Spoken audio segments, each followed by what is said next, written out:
केंद्रीय सहकार मंत्री अमित शहा हे नगरमध्ये आलेले आहेत। सहकार परिषद सध्या होते, जाऊया थेट। आज के इस कार्यक्रम में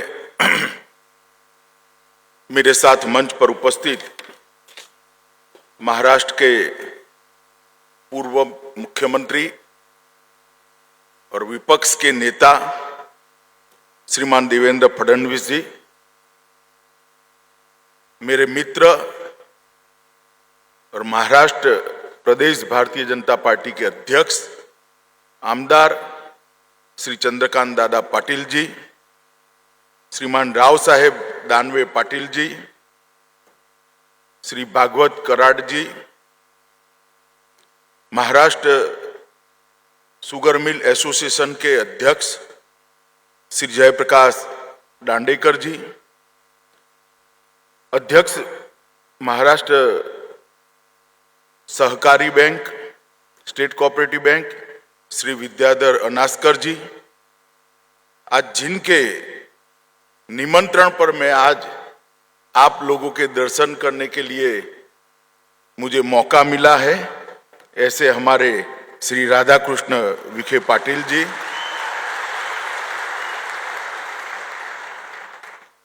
युवा खासदार डॉक्टर सुजय विखे पाटिल जी,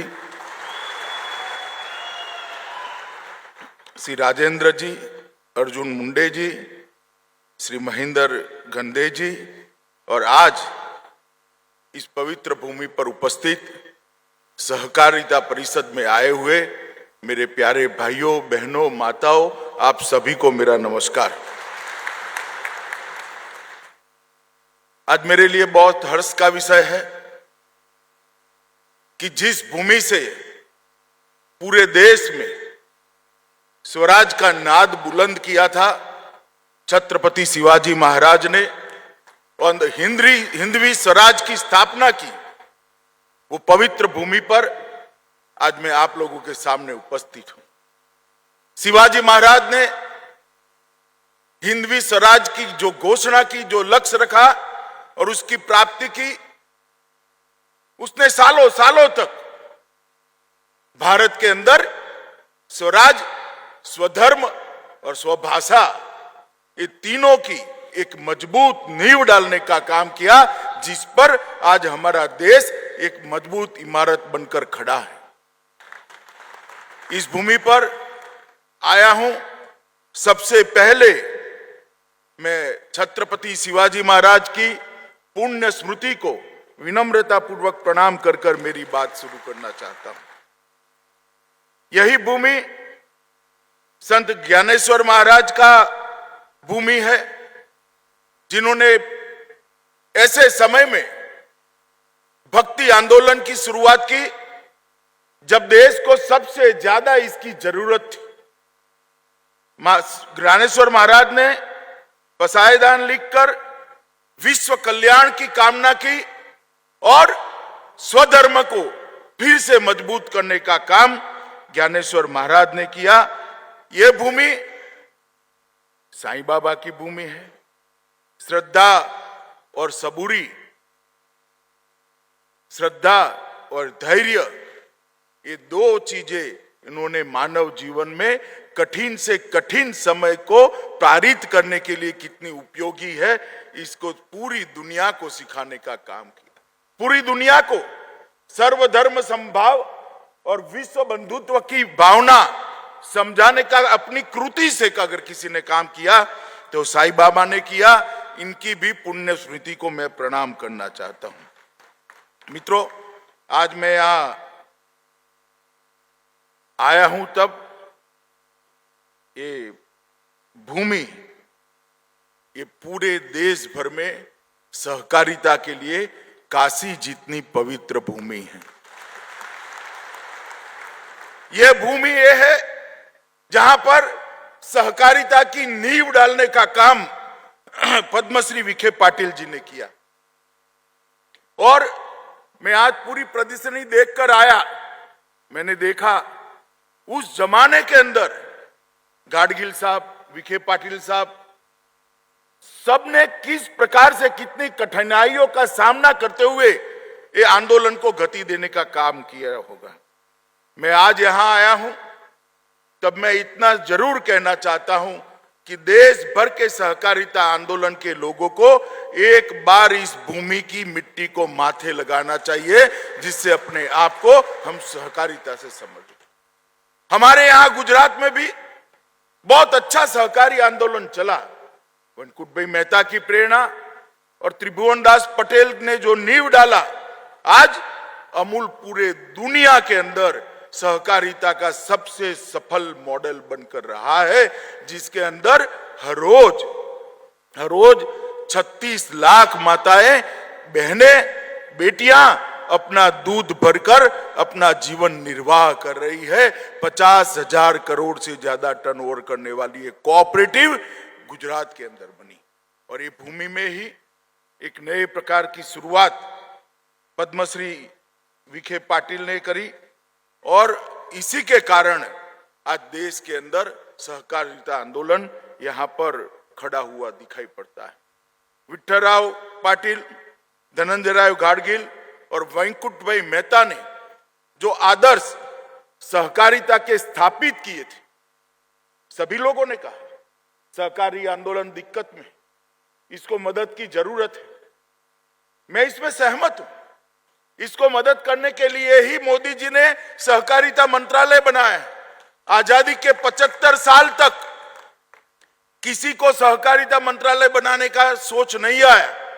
नरेंद्र मोदी जी ने आजादी के 75 साल के बाद आजादी के अमृत महोत्सव के वर्ष के अंदर सहकारिता मंत्रालय इसलिए बनाया है क्योंकि वो जानते हैं कि सहकारिता आज भी प्रासंगिक है, और सबका साथ सबका विकास का मंत्र केवल और केवल सहकारिता के आधार पर ही सफल हो सकता है। परंतु हमने आंदोलन के सभी कार्यकर्ताओं ने यह भी देखना पड़ेगा कि ये हालत क्यों हुई। अगर ये नहीं देखेंगे, सरकार की मदद लेते जाएंगे, कब तक देंगे? ये क्या सहकारी आंदोलन के सम्मान के साथ अनुकूल है? मैं समझ सकता हूं एक ऐसा समय आ जाए, एक ऐसा कालखंड आ जाए, किसी भी आंदोलन को मदद की जरूरत पड़ती है, सरकार तत्काल मदद जरूर करे, परंतु हमारे अंदर जो दोष है वो दोषों से भी सहकारिता आंदोलन को मुक्त करने की जिम्मेदारी हम सब सहकारिता आंदोलनों के साथ जुड़े हुए कार्यकर्ता की। एक जमाने में महाराष्ट्र के हर जिले में डिस्ट्रिक्ट कोऑपरेटिव बैंक आइडियल माने जाते थे। आज स्थिति क्या हो गई? सिर्फ 3 बचे। क्यों? क्या हो गया? हजारों करोड़ के घपले घोटाले कैसे हुए? ये रिजर्व बैंक ने किए है क्या? ना जी, रिजर्व बैंक ने नहीं किया। मैं कोई राजनीतिक टिप्पणी करने यहां नहीं आया हूं, ना मुझे राजनीतिक टिप्पणी करनी है। मैं मगर सहकारिता आंदोलन के कार्यकर्ताओं को इतना जरूर कहना चाहता हूं, सरकार आपके साथ खड़ी है, मोदी जी आपके साथ खड़े हैं। अब सहकारिता आंदोलन को कोई अन्याय नहीं कर सकता, परंतु साथ ही साथ हमने भी पारदर्शिता लानी पड़ेगी, एफिशिएंसी बढ़ानी पड़ेगी। हमारे यहां प्रोफेशनल बच्चों को जगह देनी पड़ेगी, प्रोफेशनल बच्चों के साथ अच्छा व्यवहार कर सम्मान पूर्वक सहकारिता का मंत्र उनको सिखाकर सहकारी आंदोलन के अंदर जोड़ना पड़ेगा, उनको उचित स्थान देना पड़ेगा और उनके हाथ में ये धुरा देनी पड़ेगी। तब जाकर ये आंदोलन और 50-100 साल जी सकते। पद्मश्री विखे पाटिल ने जिस आंदोलन की नींव यहां रखी, वैकुंठ भाई मेहता और गाडगिल साहब ने जिस आंदोलन की नींव यहां रखी, उसको अभी 100 साल आगे ले जाना है तो मैं मानता हूं हमारे अंदर भी बहुत सारे परिवर्तन करने पड़ेंगे। खैर ये मौका नहीं है कटु बात करने का, मगर मैं इतना निश्चित कहता हूं नरेंद्र मोदी सरकार की ओर से सहकारिता को जो भी मदद चाहिए, इसके लिए नरेंद्र मोदी सरकार 24 घंटे 365 दिन तैयार है और हम इस आंदोलन को आगे बढ़ता हुआ देखना चाहते हैं। मित्रों, विठ्ठलराव विखे पाटिल ने यहां पर जिस दूरदर्शिता के साथ किसानों की समृद्धि के लिए इस साकर कारखाना डाला, वो साकर कारखाना आज भी कोऑपरेटिव तरीके से चल रहा है, इसका मुझे आनंद है, क्योंकि बहुत सारे कोऑपरेटिव शुगर मिल प्राइवेट हो गए। मुझे बहुत आनंद है कि कम से कम एक साकर कारखाना को बचा कर रखा है और अच्छे से चला रहे हैं, क्यों एक प्रेरणा स्रोत हमारा अक्षुण्ण रह गया है। परंतु मित्रों, हमने इस स्थान पर आज जब हम सब इकट्ठा हुए हैं, तब महाराष्ट्र ने जो सहकारिता आंदोलन में योगदान दिया है उसको जरूर याद करना चाहिए। 1923 में लौनी में सहकारी क्रेडिट सोसाइटी बनी, उसके बाद सहकारी मिल बनी, और ये प्रवरा क्षेत्र, ये पूरा, मैं फिर से एक बार कहना चाहता हूं, प्रवरा क्षेत्र सहकारिता आंदोलन के साथ जुड़े हुए हर व्यक्ति के लिए और सहकारिता आंदोलन के लिए सहकारिता की काशी है, इसमें हमारे मन में कोई शंका नहीं होनी चाहिए। और ये प्रवरा की शुगर फैक्ट्री ने ढेर सारी चीजें हमने हमारे सामने रखी है कि एक अच्छा प्रशासन अगर होता है तो सालों सालों तक कोऑपरेटिव कितने अच्छे तरीके से चल सकती। मित्रों, जब सहकारिता मंत्रालय की स्थापना हुई, काफी लोगों ने पूछा कि अब इसकी रिलेवेंसी क्या है, प्रासंगिकता क्या है, मोदी जी क्या कर रहे हैं, देश को कहां ले जा रहे हैं। मित्रों, मैं आज उन सबको जवाब देने के लिए आया हूं। हम जो चीनी मिल की बात कर रहे हैं, देश में कोऑपरेटिव चीनी मिल से चीनी का 31% उत्पादन सहकारी चीनी मिल करती है, वो आज देश में सबको मालूम नहीं। हम जो दूध खरीदते हैं, वो दूध का लगभग 20% उत्पादन कोऑपरेटिव क्षेत्र करता है। 13% गेहूं, 20% धान, उसकी खरीदी कोऑपरेटिव करते हैं, और 25% खाद का निर्माण, उत्पादन और वितरण दोनों कोऑपरेटिव के माध्यम से होता है। इफको और क्रिप्को एक ऐसी कोऑपरेटिव है जिसका स्टडी दुनिया भर में करते हैं। लिज्जत पापड़ एक ऐसी कोऑपरेटिव है जिसका स्टडी दुनिया भर के महिला संगठन करने के लिए आते हैं। हमारा अमूल एक ऐसा कोऑपरेटिव है जो 36 लाख बहनों को हर रोज सुबह शाम पैसा देने का काम करता है। ये सफलता है। कोऑपरेटिव का मूल मंत्र क्या है?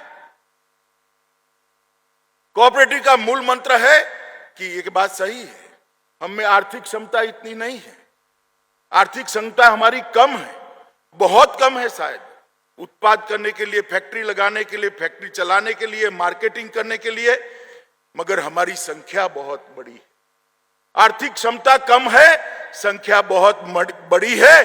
कोऑपरेटिव के माध्यम से हम सब एकत्रित आ जाते हैं तो हमारी ताकत इतनी हो जाती है कि किसी के सामने भी लोहा लेने के लिए हम खड़े हो सकते हैं।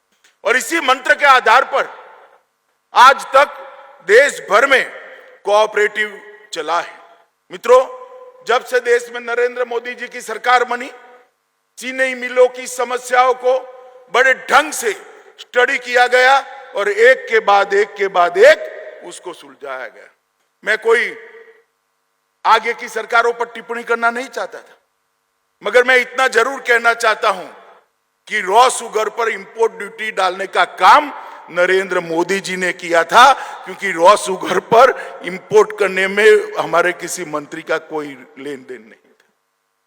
शुगर के एक्सपोर्ट को एक्सपोर्ट सब्सिडी देने का काम भारतीय जनता पार्टी की नरेंद्र मोदी सरकार ने किया, और इथेनॉल का उपयोग, उसका ब्लेंडिंग बढ़ाकर चीनी मिलों को आगे बढ़ाने का काम, इथेनॉल के दाम में भी बढ़ोतरी करने का काम भारतीय जनता पार्टी की नरेंद्र मोदी सरकार है। मगर इसके पहले ही काफी सारी चीनी मिलें आर्थिक रूप से बदहाल हो गई। 4-5 साल ऐसे चले कि वहां तकलीफ खड़ी हो गई। तो इससे बाहर निकलने के लिए ट्राई पार्टी एग्रीमेंट पेट्रोलियम कंपनियों के साथ किया, एस्क्रो अकाउंट की व्यवस्था करी है, और अब थोड़े ही समय में एस्क्रो अकाउंट की मान्यता क्रेडिट वर्दीनेस के लिए रिजर्व बैंक देने वाली है, जिससे साकर कारखानाओं का बहुत बड़ा आर्थिक संकट खत्म होने वाला है। मित्रों, लगभग महाराष्ट्र की सभी चीनी मिलों को एक नए नजरिए से देखने का काम हमारे राधाकृष्ण विखे पाटिल और देवेंद्र जी मेरे साथ सबको लेकर आए थे, हर्षवर्धन भी थे। हमने इसको डिटेल स्टडी किया है। मैं इतना ही कहना चाहता हूं कि हमारे संपूर्ण प्रयास रहेंगे कि शुगर मिलों को बैठा किया जाए, शुगर मिल चालू रहे और कोऑपरेटिव शुगर मिल एक भी प्राइवेट में परिवर्तन करने का नौबत ना आए, इसके लिए भारत सरकार संपूर्ण प्रयास करेंगे। परंतु राजनीतिक आधार पर जो शुगर मिल के संचालक, जो शुगर मिल का मैनेजमेंट राजनीतिक विचारधारा के दृष्टि से हमारे साथ नहीं है, उसकी राज्य सरकार की गारंटी न देना वो कितना उचित है। मैं यहां आया, ढेर सारे लोगों के फोन है कि अब क्या करोगे आप महाराष्ट्र में। मैं सहकार मंत्री बना, बहुत सारे सवाल उठाए। मैं सहकार में कुछ तोड़ने नहीं आया हूं, जोड़ने आया हूं। मगर राज्य सरकार भी राजनीति से ऊपर उठकर कोऑपरेटिव को देखना शुरू करे, इतना मैं जरूर कह सकता हूं। कोऑपरेटिव का संचालक मंडल कौन है, किस पार्टी से, इसके आधार पर उसको फाइनेंस होगा क्या? क्यों आज हमें सुनवाई करनी पड़ रही है दिल्ली में? राज्य सरकार के, राज्य के स्तर पर चीनी मिलों के मसले क्यों हल नहीं होते? कुछ के तो हो जाते हैं, कुछ के नहीं करते हैं। मैं सभी को कहना चाहता हूं कि मुझे सलाह देने की जगह अपने गिरेबान में जाग कर देखिए। आपको सबसे पहले जरूरत है राजनीतिक दृष्टिकोण से ऊपर उठने की और सहकारिता आंदोलन को मदद करने की। मित्रों, ये पक्षपातपूर्ण रवैया जो हो रहा है, इसमें मैं इतना ही कहना चाहता हूं, मैं मूक प्रेक्षक बनकर बैठ नहीं सकता। मेरी जिम्मेदारी है और इसको मैं इसीलिए आज पहले बहुत अच्छे तरीके से कहने आया हूं कि भाई हम सब ने इससे ऊपर उठकर सोचना चाहिए। मैं ये भी विश्वास देता हूं कि मेरे सामने भी जो मसला आएगा, वो सहकारिता का यूनिट कौन चलाया है वो कोई नहीं देखेगा। कैसा चल रहा है वो जरूर देखेंगे, कौन चला रहा है वो नहीं देखेंगे। और राज्य सरकार ने भी इसी तरह से आगे बढ़ना चाहिए। मित्रों, यहां अनस्कर साहब बैठे हैं। मैं आपको विश्वास दिलाता हूं विद्याधर जी कि आपने जिस स्पिरिट से बात करी है, इससे भी ज्यादा सोचकर हम बैंकों को बचाने के लिए जो बन पड़ेगा वो सभी करेंगे। और मैं इतना आश्वासन देना चाहता हूं, कोई नई कमेटी नहीं बनाएंगे। बहुत सारी कमेटियां बन गई, बहुत सारे रिपोर्ट भी आ गए, रिपोर्ट रद्दी में भी चले गए, किसी रिपोर्ट का इम्प्लीमेंटेशन नहीं हुआ है। कोई कमेटी की जरूरत नहीं है। आप जैसे विद्वानों के साथ बैठकर हम समस्या को समझेंगे और उसका रास्ता भी निकालेंगे और आगे भी ले जाएंगे।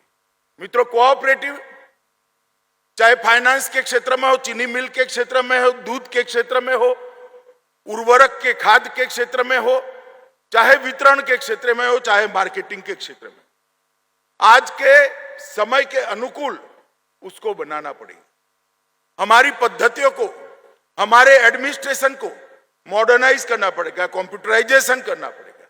हमारे कर्मचारियों में प्रोफेशनल को सम्मानित जगह देनी पड़ेगी। उनको जो पैकेज बाहर उपलब्ध है वो पैकेज देने का काम भी करना पड़ेगा और उनके साथ में लेकर स्पर्धा के बीच में टके रहने का दम सहकारिता आंदोलन ने खड़ा करना पड़ेगा। तभी जाकर हम सहकारिता आंदोलन को और 50 साल और 100 साल ले जाएंगे। मित्रों, मैं मानता हूं कि सहकारिता आंदोलन में एक नए प्राण फूंकने का समय था। उसी वक्त मोदी जी ने सहकारिता मंत्रालय बनाया है। हम इसकी यूनिवर्सिटी भी बनाने जा रहे हैं। हम मल्टी स्टेट कोऑपरेटिव्स का लॉ, कानून भी बदलने जा रहे हैं। हम देश के सारे पैक्स का कंप्यूटराइजेशन भी करना चाहते हैं। हम और क्षेत्र जो सहकारिता से आज नहीं जुड़े हैं, इसको किस तरीके से जोड़ा जाए, ऐसा भी इसके लिए स्टडी करने के लिए भी एक कमिटी सचिवों की काम अभी कर रही है। और मित्रों, आने वाले दिनों के अंदर एक सहकार नीति भी नहीं लाएंगे जो और 25 साल तक सहकारी आंदोलन में प्राण फूंकने का काम करे। मैं आज यहाँ पर आया हूँ तब मैं इतना ही कहना चाहता हूँ कि महाराष्ट्र के अंदर सहकारिता की शुरुआत जो 2-3 राज्यों में हुई उसमें से एक महाराष्ट्र है। आज भी महाराष्ट्र का सहकारी आंदोलन बहुत मजबूत है, इसकी जड़ें बहुत गहरी है। एक संकट का समय आया है, केंद्र सरकार और राज्य सरकार दोनों ने मिलकर महाराष्ट्र के सहकारिता आंदोलन को आगे बढ़ाने की जरूरत है और मुझे पूरा भरोसा है कि हम इस संकट के समय में से बाहर निकलेंगे। और आज ऐसी जगह पे बात कर रहे हैं, पद्मश्री विठलराव विखे पाटिल का मूल स्थान जहां पर पहली शुगर मिल बनी थी, कोऑपरेटिव शुगर मिल बनी थी, उस पुण्य स्मृति के स्थान पर हम बात कर रहे हैं। जरूर ईश्वर भी हमारी सहायता करेगा, इसका मुझे विश्वास है। आज मैं राधा कृष्ण विखे पाटिल जी का बहुत बहुत धन्यवाद करना चाहता हूं कि ये परिषद को उन्होंने बुलाया, आपसे मिलने का मुझे मौका दिया और इस स्थान को, पवित्र स्थान पर इस सहकारी सम्मेलन कर उन्होंने एक प्राण फूंकने का महाराष्ट्र के सहकारिता आंदोलन में काम किया है। मैं फिर से एक बार मोदी जी से की ओर से आप सभी को विश्वास दिलाता हूं कि मोदी जी के नेतृत्व में भारत सरकार सहकारिता आंदोलन को मजबूत करने के लिए कोई कमी नहीं छोड़ेगी। जो करना जरूरी होगा वो सब हम करेंगे, क्योंकि मोदी जी चाहते हैं कि सहकारिता आंदोलन और 50-100 साल तक इस देश के गरीब किसान, इस देश की गरीब महिलाएं और युवाओं को सम विकास का मौका दे, समान अवसर प्रदान करे और समान रूप से सबको समृद्ध करते हुए पूरे समाज का विकास करे। फिर से एक बार विखे पाटिल जी, गाडगिल जी और वेंकुट भाई की त्रिपुटी के कामों को, उनकी प्रेरणामयी वाणी को और उनके स्थापित किए हुए मॉरल सिद्धांतों को प्रणाम कर मेरी वाणी को विराम देता हूं। भारत माता की जय। इथे घेतो एक छोटीशी विश्रांती, पाहत रहा साम टीव्ही।